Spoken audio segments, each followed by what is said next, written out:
লাইভে যা বলতেছে ওরা আমি 50-60 কোটি টাকা দামের বাড়ি না দিলে বলে আমি প্রতিদিন মদ খেয়ে মারি। এটা কোনো কথা? যা মন চায় তা 50-60 কোটি টাকা মুখের কথা। আমি আজকে সবার সামনে বলে দিতে চাই, আমি মামুনকে আমার লাইফে আর কখনো ফেরত আনবো না।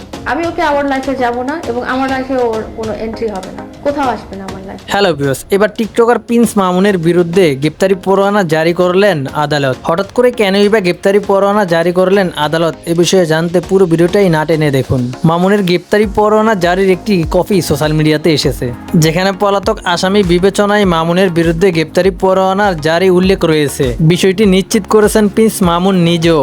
গ্রেপ্তারি পরোয়ানার বিষয়টির পাশাপাশি তার বিরুদ্ধে মামলার কথাও জানান মামুন। এ ব্যাপারে মুঠোফোনে প্রিন্স মামুন বলেন, পরোয়ানা জারির তথ্যটি সত্য। গত বছর ডিসেম্বরের মাঝামাঝি লায়লার সঙ্গে একটু ভুল বোঝাবুঝি হয়, সেখানে হাতাহাতির ঘটনাও ঘটেছিল। যিনি মামলা করেছেন তিনি বলেছিলেন যে তিনি মামলা উঠিয়ে নেবেন, তাই আমি হাজিরা দেইনি।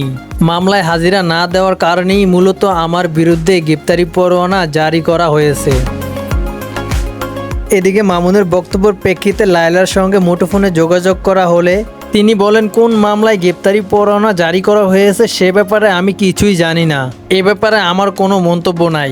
এদিকে গ্রেপ্তারি পরোয়ানা কপিতে দেখা যায় প্রিন্স মামুনের বিরুদ্ধে ফৌজদারি বিধি 303, 307 ও 506 ধারায় মামলা করা হয়েছে। মামলার তারিখ 5/12/2023। তাহলে কি লায়লাই করেছেন প্রিন্স মামুনের বিরুদ্ধে মামলা? মামলার তারিখে কিন্তু এমনটাই দেখা যায়। 2023 সালের ডিসেম্বর মাসেই কিন্তু দেখা যায় মামুন এবং লায়লার ভিতরে ঝগড়া হয় এবং লায়লাকে মারধর করেন, বাসা থেকেও বের করে দেন। সেই রাতেই কিন্তু লায়লা লাইভে এসে কান্নাকাটি করেন। এবার তাহলে লায়লার করা মামলাতেই ফেসে গেলেন প্রিন্স মামুন।